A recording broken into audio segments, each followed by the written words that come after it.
Could you tell me your name, please? Rubina Begum. So, how old are you, Rubina? I'm 33. Okay. So, if we have to kind of go back, tell us briefly about where you were born and where you were brought up. I was born in London and I went to school nearby. I went to primary school in Highbury, secondary school in Highbury, and sixth form. I got married at a young age, How old were you married? 19, 19, Okay. only because I come from a very traditional background where should get married young and settle, look after the husband and the in-laws. So I got married at a very young age. Wasn't able to study. I always wanted to become a nurse or work in the health department. It was one of my dreams, and I was doing well at my education, but it all had to come to an end. I had to sacrifice being a daughter-in-law and a wife.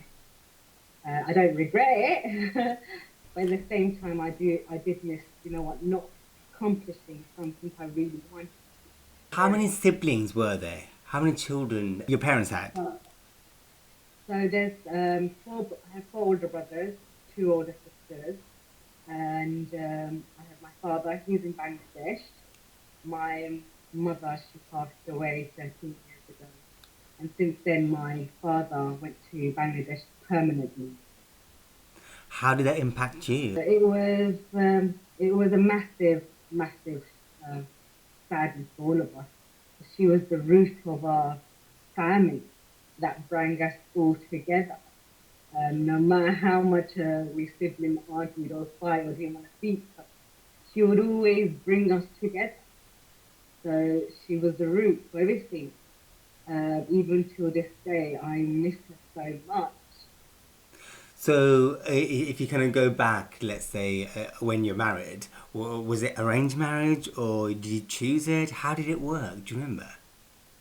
So it was my choice. I did. It was a weird one. The reason I say weird was because I'm a person that wouldn't go against my family because it was very hard back in the day to go against the family. My mum was terminally ill, so before I got married, the doctors gave her 1 year to live. At that time, I knew him, but I sacrificed. I said, I can't marry because I rather choose who my mother choose. And I had to give up. And it was kind of like a Romeo Juliet. He kind of went a bit of Bollywood, a bit of Bollywood. I ain't gonna survive without you. And he ended up in hospital. Why? Because I told him I can't marry him. Uh, obviously I have to go with my mum's choice. Because I don't want to upset her. I know the fact that but because what he did, I felt like I felt responsible for some reason. So I did tell my mum about him. So my mum wanted to meet him. I introduced both of them. They spoke, and my mum, the only thing she asked was, you know what, he seemed like a nice person. As long as we can look after him, that's her final wish. Because I was the last one in the family to get married, and the youngest daughter, the youngest of all. So, how was the marriage from then on? After that, in the beginning of the marriage, it was a roller coaster for his family to accept me. I think soon as they got to know who I am and how I am, they realized I'm actually very sensitive person and soft in her heart. Um, and necessarily I became one of the favorites in the daughter-in-law. Again, both daughter-in-laws that they already have are both educated, have degrees, and I guess, without the degree, staying at home, um, daughter-in-law, and they appreciate that more. So yeah, I got along, so I got to spend more time with them. So, what happened then? So, you're part of the family, accepted as being part of the family. Or, I mean, was it always smooth, or were there any problems as time went on? In the beginning, it was just a problem with the in-laws. Just later on, as the years went by, at least a good 2, 3 years, it took for the family finally accepting, and it went well. No complaints after that. We lost our father-in-law. My father-in-law, before he passed away, he was very pleased with me. Because obviously in the beginning he wasn't sure what kind of daughter-in-law was I. Everyone has that stigma of she's going to take my son away. Um, but the reality was I had none of that in my head. All I wanted was, a good in-law, someone that I could, call out to. Because I've lost my mum by then, and he had a mum, and I took her complete like my mother. I didn't even think her as my, mother at all. So I kind of gave that extra attention to my in-law, and I kind of left out my own family. So they would complain like, "You're just with your in-laws all the time." But I learned over the years. I've learned so much because you can learn every family comes with different type of obviously different ways of living, different ways of dealing with certain things in life and bonding, family relationships. So I have learned a lot from my ex-in-laws. So things were going well. Have you had children? Yes, I had 2 children. I have a 8-year-old son and 11-year-old daughter. Were you primarily a housewife or anything else? So in the beginning, I was a housewife. I was living with my in-laws. And then after 6 months, I left with my husband, and we moved out. We rented a property, and from there we started to build our own life. 3 years after my marriage, I had my daughter. Then 5 years down the line, I had my son. And again, it was just going every weekend to the mother-in-law, weekdays at home. I was a complete housewife. I was completely in my four walls. I had no clue what was going on outside at all. So if I had to go shopping, it would be with the husband. If I had to go to the GP, it would be with the husband. And the only time I would go out is just to pick up my children from school or to drop them. So, in what way, as time went on, things were changing for you? In in the 11 years of marriage, say when it comes to near 10 years, after 10 years, I did speak to my husband at that time. I wanted to go back to study, do my health and social care course, and see a pathway back to work. It's just a dream to work with NHS for me. At that time, there was financial issue, and I just didn't have the opportunity. So I had to back down. I guess his personality at that time started changing, and In what he was way? building his career. So he was building. He was a bus driver, and then he became a bus controller. And his mind was more changing. He was, let's say, growing more. So we both got married young. I was 19, he was 23, Mm-hmm. 2 years older. And he wanted something different in life. So every time I would question, what is that you're missing? For me, I was comfortable because I adjusted to this lifestyle of being a mother now and a wife and a daughter.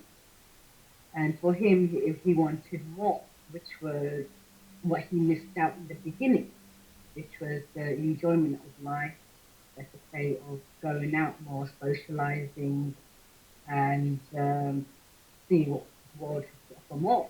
For me, again, I couldn't understand because it's something new he's asking after many years of a marriage.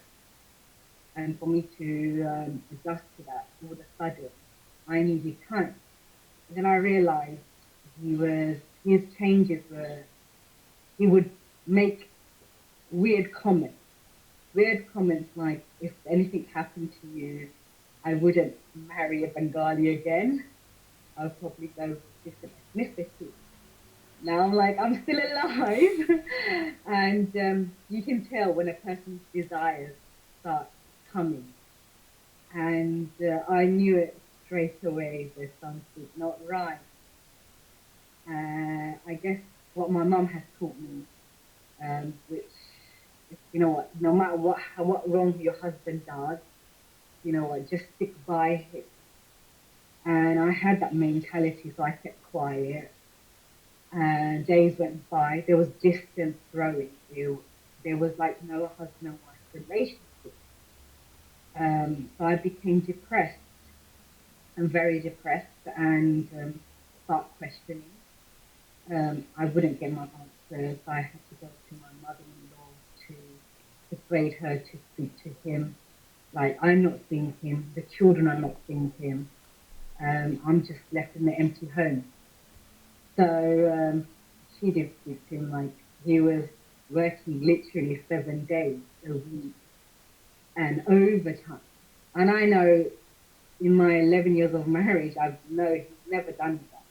And suddenly, within that year, he changes his appearance, his dress sense, and everything. But again, I just kept it quiet, hoping, you know, whatever phase he's going through, it will go.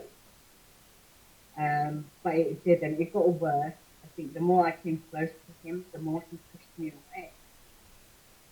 It came to the point I couldn't handle it. I completely went out to, to the family. He wanted a straight up divorce. So it was devastating for me, and I notified my family because everyone was shocked. They couldn't understand where it went wrong. 11 years they saw us together, happy, going on holidays, enjoying their life, um, which I assumed myself because I just had the peaceful life at home. And yes, there were ups and downs in marriage. I mean, who doesn't? So he was very adamant on a divorce. So he wanted a divorce. So he went through he waited every month, the period for 3 months. That's But the my family Sharia. wanted, That's the Sharia way, isn't it? yeah, Yeah. yes, the Sharia way. You wait every 3 months. My family wanted to go through the Sharia council. This because if you want to get divorced, you have to have a valid reason. But he was adamant, and after I just I kept on running away from him. So we got separated. So I started living at my sister's house, so I wouldn't hear the divorce. I was that scared. You can imagine, I was 18 stone that time, and within that 4 months, I came to 12 stone. I was scared. That's when my anxiety happened, my depression, everything. I totally lost it. I couldn't, I wasn't able to look after my children. I had to hand them over to him, and I wasn't at my sense because of this whole divorce, and I just didn't want it, and I didn't know how to deal with it. So how do you So overcome he it? gave me, How did pardon? you stand on your feet? So once obviously he gave me the final divorce, um, for 3 months I was home lockdown. When I mean lockdown, I didn't go out. I self isolated myself. Um, I just, and then finally the bills start coming in. Now, if I don't have a roof, my children have no food, and I'm going to end up in arrears and debt. So I made this YouTube video of my divorce, um, and it went viral. It was so viral, I was shocked. And then there was a friend, a relative actually. She reached out, and she told me, "You need to come out." So she understood. So I met up with her, and she was with a charity. So I went on. They had this. They were fundraising, and they went to Ben Nevis. That was my first ever, let's just say, outside my house zone. That was it. It's like I felt like I can breathe again. Just seeing the amazing, the atmosphere I was in, and from there I've decided, you know, I need to live not just for myself, for my children. And so from there, I took baby steps, how to survive now. I had to learn how to survive in the outside world. So I had no idea how you do online banking. I didn't know Uber existed. You can imagine there was so many things that I did not know at all that existed. Go to a job center, apply for benefits, and the rest. So it was like baby steps for me.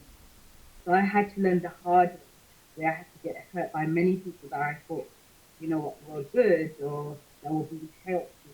And every time I've learned something from it, taking it to my present, it reminds me of how far I've come and how to avoid certain situations and how to communicate with people because I had low confidence. The ex-husband was giving me a lot of problems in terms of he was kind of bringing me down emotionally and mentally, where I wouldn't succeed at all because I'm nothing without him. And that kind of got to me. So I thought, you know what, you know what, not just for him, but I'm gonna show myself as a Bengali woman and as a mother that, you know what, why should I let my emotion or my life be like dependent on one person? And just because he left me, yes, my life was dependent on him 100%. I gave everything. And I was very fortunate to have come through a lot of good people, like organisation near where I live. And my GP was very supportive. So it's to help me come out of this depression and anxiety. That was my number one priority. And then move on from there, try and catch a job. Again, that no experience, lack of experience, and again, no education to back everything up. Um, I was able, after 2 years, able to get my first job at W. Smith as a sales assistant. So I had to work part time weekends. So because my children, they're very young, they need they need, and especially at this time where we're both separated, they need more love and care and attention. And then we had the second step was the children custody, and that was another difficult stage. For me, I'm one of them person I can't be unjust. I don't care how horrible you are to me. I cannot be unjust. And he kind of played a bit of politics where either I take them fully or she takes them fully. And for me, that's not going to cut it. I think, yeah, he's done injustice to me, but he hasn't done injustice to my children. And I think he's a good father. For that reason, I did mention to the judge he's an amazing father, and the kids should have the father involved. Equally, the mother.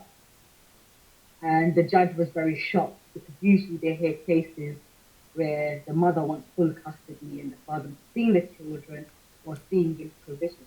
Um, and from that, the judge overruled and decided, you know what, children will see their father every weekend and stay with him, while on the weekdays they will stay with me.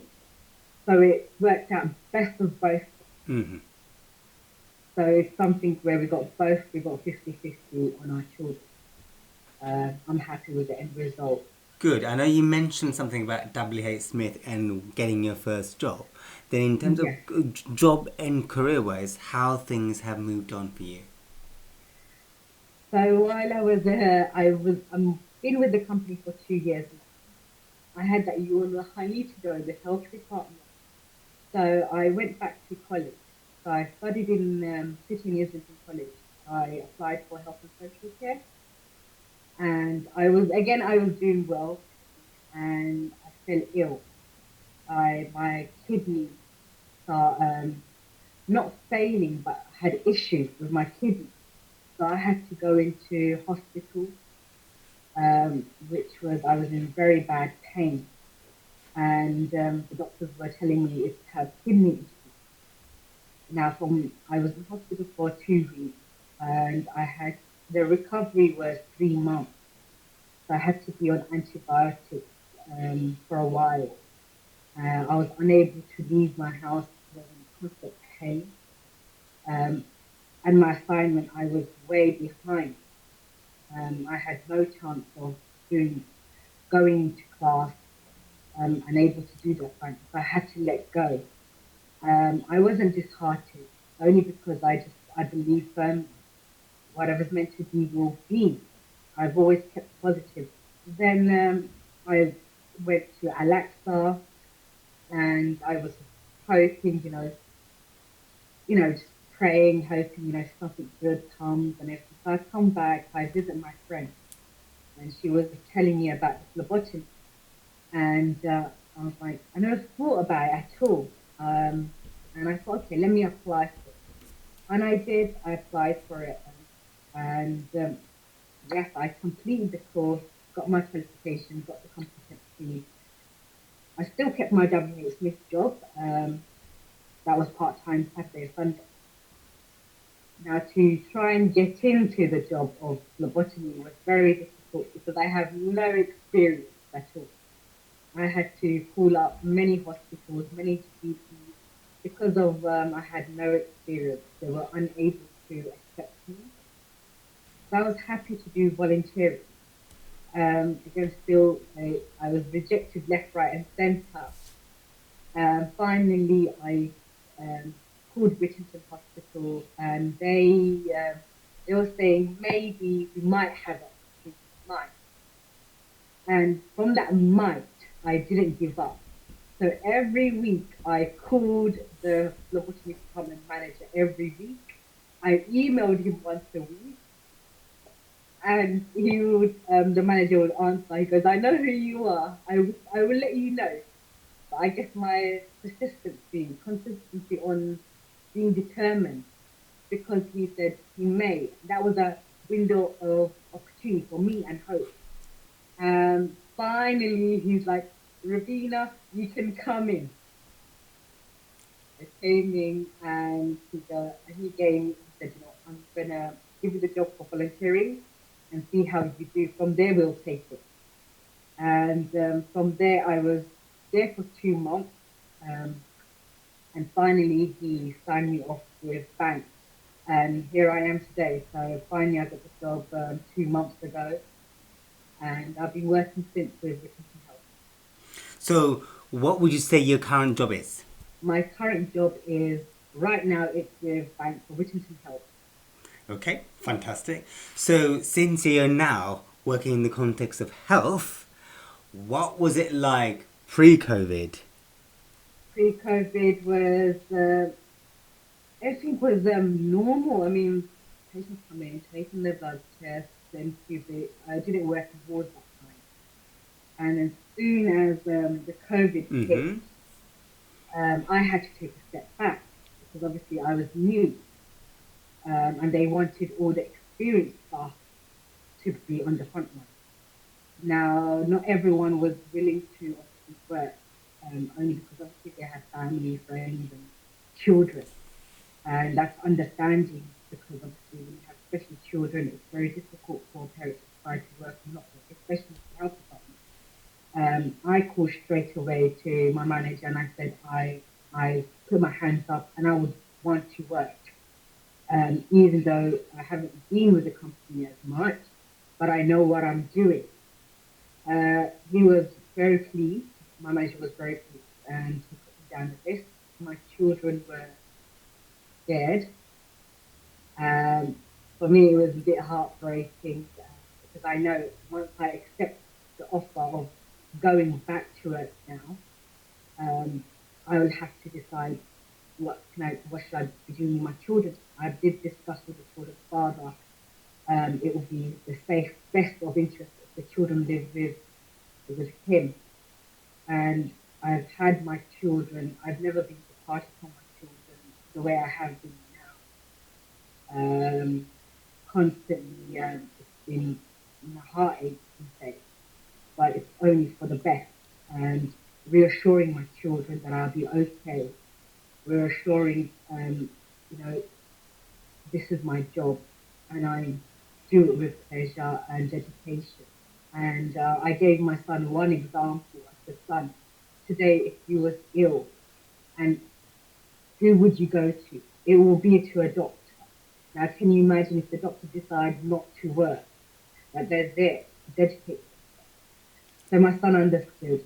So finally, they shifted to the dad during the weekdays, and during the weekdays I've been working at the Whittington Hospital. It's